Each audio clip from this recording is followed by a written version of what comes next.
3rd. So we're a third day into the third month of the year. And it's great because spring means spring is right around the corner. And this weekend, we're going to spring forward. So those of you who've got your alarm set for church, make sure that you've got your alarm set an hour appropriately so you don't show up to church 1 hour late, like I have done for many, many years. So what are we going to do today? We're going to be talking about spring. The spring is in the air. And spring is always an exciting time in the real estate and in the mortgage world. This time of the year is when most houses are looked at and most houses are sold and transferred and moved around. And it's a very exciting time of the year for both mortgage loan officer and real estate agents, but primarily for buyers and sellers. So we want to talk about how to prepare yourself for the spring rush, how to prepare yourself to get your home in order, to put it on the market, or to prepare yourself to possibly make an offer on a house this year. Whether the house is for your private residence, whether it's for your child who's going off to college and you want to buy them a condo, or maybe it's for your retirement. Maybe this is for a house that is something where your kids have moved out of the house and now you're looking for an empty nester's house, or maybe you're looking for investment properties. This is a very good time to start looking. Now, a timeline for most borrowers is for the springtime. They're looking, they're getting approved for a loan. They're out there, they're trying to find out what houses are on the market.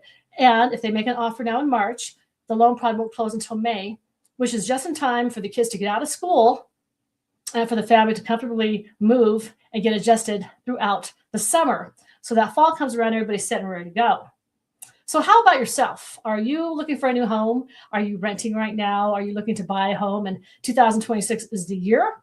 Or are you in your house right now and the kids are gone and you've got 3 extra rooms in your house, one for yoga, one for music, one for sewing, and you're like, I want to downsize. I want to go buy a property up on a mountaintop or down by the river, and this is your time. Well, let's talk about that. This may be a very good time for you to start looking for properties. Classically, too, if you're an investor, this is a very good time to look because sellers are through with having their houses on the market during the winter. It didn't sell by December 31st, so they're putting their houses on the market. So it's a good time for investors to pop in and make some offers on some deals on some houses that were for sale that did not sell in the previous year. So let's talk about what you need to have for readiness when it comes to buying a new home. First of all, you want to make sure that your finances are in order. If your finances are not in order, then when you find a house, you may have to go through 1 or 2 days of getting the loan approved. By the time you do that, you come back to that house, the house is already pending and it's under contract. So you don't want to do that. The first thing you want to do is to prepare your application. So make sure that you've got your application into a loan officer or a commercial broker or whoever is going to be doing the lending. Make sure that is taken care of. And sometimes it takes 1 day to get approved. Sometimes it takes 4 or 5 days to approve, just depending on your situation. Once you get that approved, your lender will give you an approval letter. And by that point, you would have talked about what the rate would be. Let me see. Oh, I think Violeta is in, Daniel. So if she's around, there she is. Hi, V. How are you? Hi. Hello, everyone. Sorry, I still have my Year of the Horse. That's okay. Still Year of the Horse. Yeah, I was kind of hanging out, waiting to hear what you had to say. So go ahead. Yeah. So anyways, when it comes down to getting your loan approved, there's certain things you want to get. Classically, you want to get all of your taxes. So whether it's 2024, 2025, or 2023, 2024, it's classically 2 years of tax returns. If you are a W-2 paid employee, you want to make sure you've got 2 pay stubs. You want to make sure you've got your W-2s for the last couple of years. You want to make sure you've got all of your bank statements. And Violeta, when I say bank statements, I mean checking, savings, money market account. And then we also would need your 401k plan or any other type of stocks and bonds you may have. Now, V knows there are a lot of clients who like to keep it a secret. When I'm doing a loan or applying, I'll say, how much money do you have? And they're like, they're whispering. And they're like, we only have $500 in the bank. It's like, okay, yeah, don't tell her we have all this other money tucked away. Don't tell her. And it's twofold. V. Sometimes people don't want to tell me. They think if they tell me they have $400,000 sitting in an account, I'm going to take that $400,000. Mm-hmm. But they don't realize sometimes it gives them a better rate. A lot of times the difference between a yes or no is maybe $20,000 or $30,000 that they have sitting in an account. And so you need to divulge all of your information to your loan officer. Stop trying to play Secret Service agent. Please don't. Because it causes a lot of time and frustration. But if you have assets, make sure that your loan officer knows of all your assets. And we don't need your assets, but it does help when it comes time to closing. It makes things go a lot easier. When it comes to your taxes, I got some people who still haven't done their taxes for 2023, 2020, 2021. They just don't do their tax returns. And there are some instances where they don't make enough money to do their tax returns. They make them under the amount needed to qualify for taxes. So that makes sense. But if you're looking for a loan, we've got to have some documentation of your income. We have to document it. We can't say, just like when you bring your kids to school and the school asks, have they been vaccinated? Has your kid had their shots? And you're like, yeah, sure they have. No, they need to see shot records. Show me. Your doctor. So same thing with income. You can say, yeah, I got $600,000 in an account.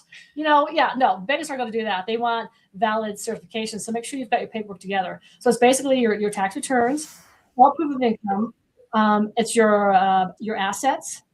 And if you have any other houses, we would need a copy of the mortgage statement or a copy of your insurance to show that the house is paid for. So we're going to need that. So it's a bunch of verification. Now, sometimes, Violeta, I've got people, if I tell them I need their W-2s or pay stubs or their tax returns, while I'm on the phone, they're like sending it, and I get their application and boom, I look at their stuff and bam, they're qualified. And some people, Tina, I have it printed out. I did it last year. I have it sit on top of my cabinet. I'm going to get it to you, and that may take a couple of days just for getting documents back and forth.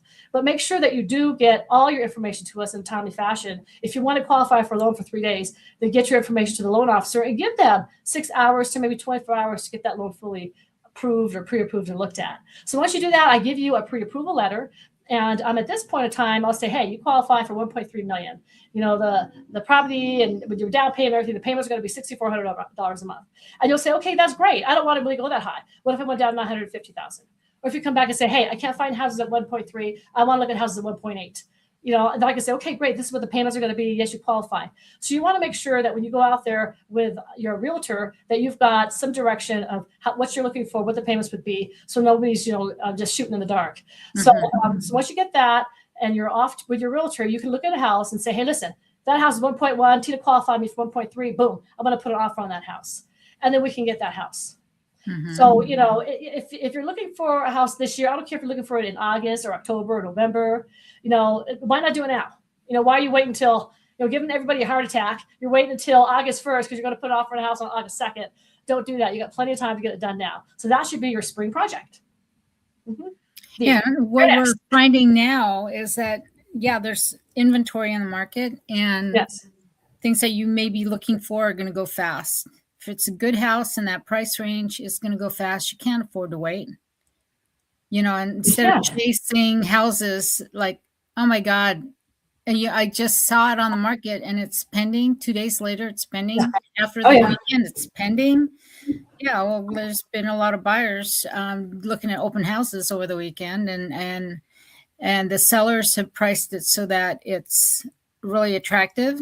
And then by Tuesday, they're going to ask for a review date of Tuesday. So you got to submit your offers and hopefully you'll get in there. And now's the time of the year where that's happening. A lot of inventory is coming back on the market. People are out there looking again. So what are you going to wait for to get it even hotter than it is now? The interest rates have come down. So that's also an indication that there's going to be activity happening. Oh yeah. Not now. I mean, the spring market typically would be March, like right now. But this year, it maybe had started mid-January, even beginning of January. Slowly ramping up, and don't get in the middle of, bidding wars. Do it now. Yeah. I mean, it's crazy. I have a lady, it's crazy, but she's in Colorado. She has a house that she's putting on the market. It's $175,000. Oh. Now the HOA is $500 or something like that. But I've got 5 girlfriends who are like, I want to buy it. I'm like, well, where's your pre-approval? So now the house is gone. So she told me on Thursday night, I just put on the market this morning. If I had somebody who was pre-approved, I'd be like, bam, okay, and that offer would have been done by now. So right now it's a hot time right now, and if you want to look at a house, do not take your realtor out there without a pre-approval letter. You're not doing anybody any favors. Then I get this 911 call Saturday at 12:30 while I'm out at some crazy movie or something, some pub or something. I need a pre-approval letter. We want to make an offer in the morning. I'm like, what? I'm not even in front of my computer. I'm like, well, on the top of some mountain somewhere, so, make sure you get your ducks in a row. And V, I know we're bankers. So when the market opens at 8:00 in the morning, or actually 7:00 in the morning for us, we're up and at 7:00, and at 4:30, most mortgage operations close down. A lot of mortgage companies will have operations in New York, in Denver, and in California, so they can kind of take care of all time zones. There's always somebody open, but don't be calling your mortgage loan officer up on a Friday night when it's 92 degrees outside at 5:00 talking about I need a pre-approval letter. And then the loan officer is like, I got a barbecue and barbecue chicken in my mouth. I got a mimosa in the other hand, and I am nowhere near my computer. I'm by the swimming pool, and they're like, I need it now. I'm going to go to another loan officer. I'm like, knock yourself out. But, bankers, they work bank hours. We have to, because that's when we lock the loans.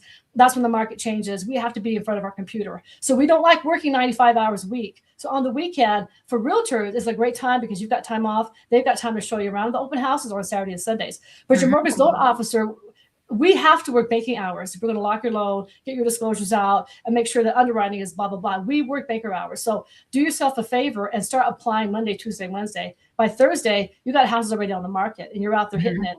Don't call me up on a Friday night when I'm trying to watch a movie, and it's 10:00 at night, and I'm in AMC theater watching, Sinners or something like that. I'm watching some movie, and you're like, I need a pre-approval letter. I'm like, what the heck? So make sure you do that too. And a lot of times people do the application. They're like, well, I applied, so I'm going to make an offer. But I haven't put your credit yet.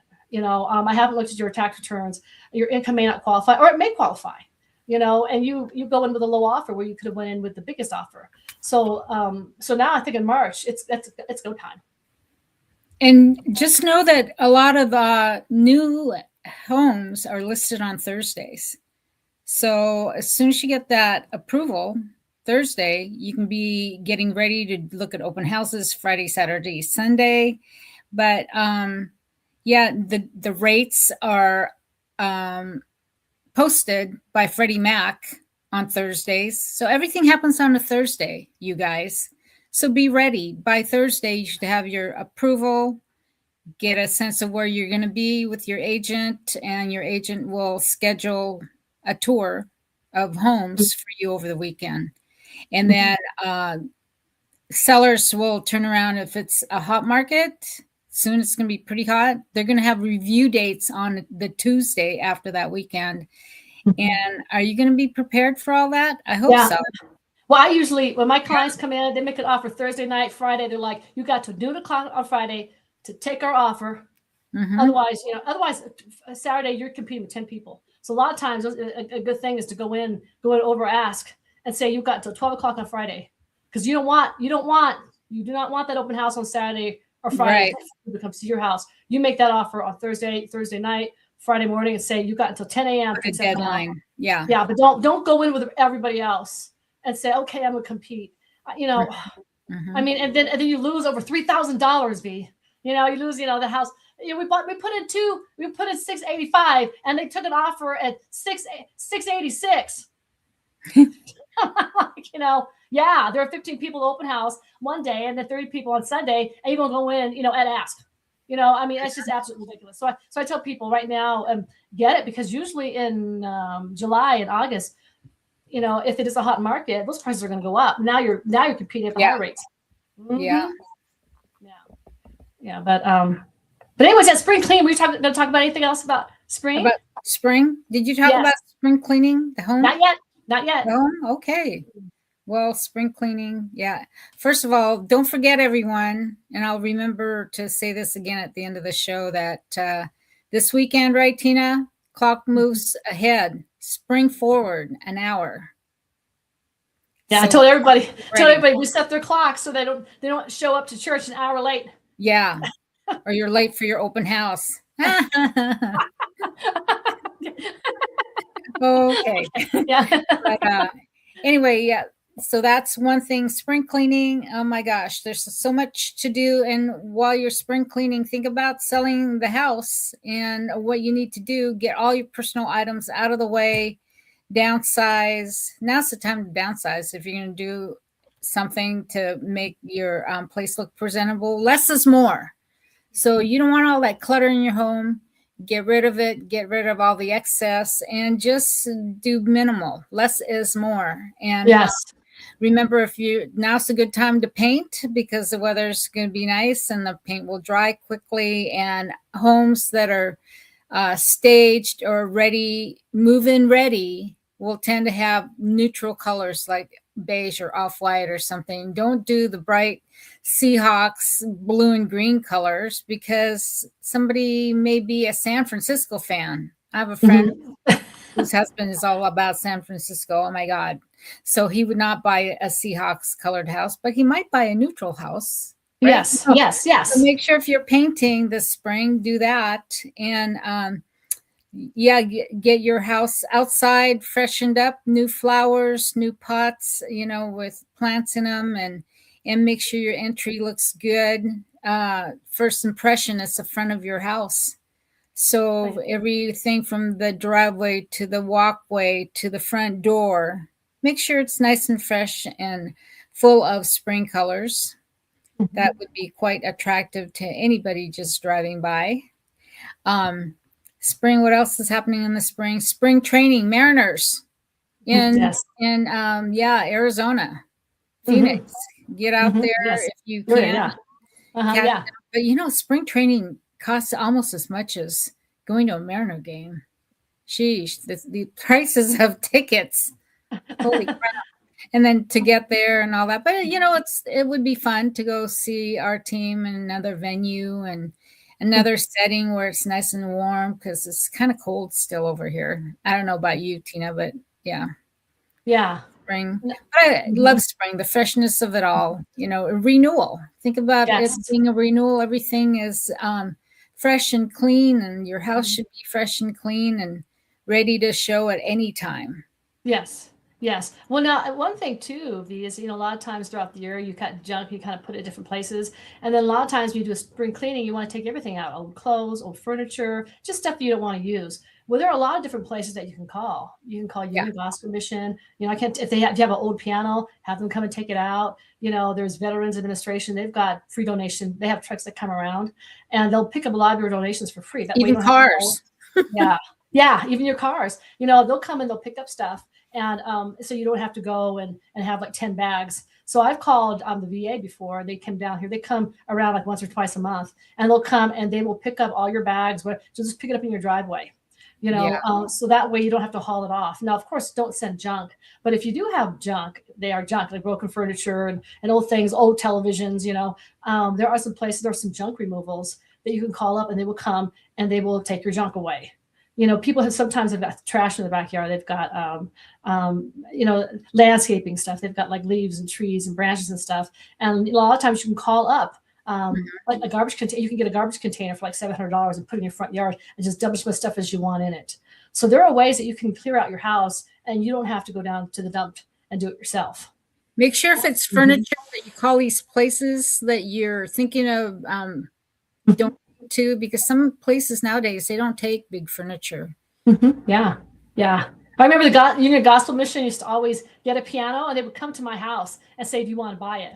And I'd jump on the truck and I would play it and I would bring it down to church. Yeah. So I gave Immaculate Conception Church like 3 pianos and an organ or something like that. I'd play it. So we put it like downstairs, put it upstairs, you know. But I mean, they'll take away good things that are big. You can donate that, write it off. Just write it off. I hate to say this, when we were leaving Sammamish, I tried to get rid of my piano, upright piano. Oh, yeah. Nobody would take it. Nobody. Not a church, not a school, not a senior center. Did you call the Union Gospel Mission? No. Yeah, they specialize. A1 piano will come, and take stuff and then refurbish it. But I mean, that's the thing too, V. I have people call me up. They're like, do you know anybody who wants to buy an upright piano? No. They got digital ones for $100 now. Exactly. Now kids are learning on the digital pianos, right? And it sounds just as good, and they can make it sound like a synthesizer, sound like a violins. No.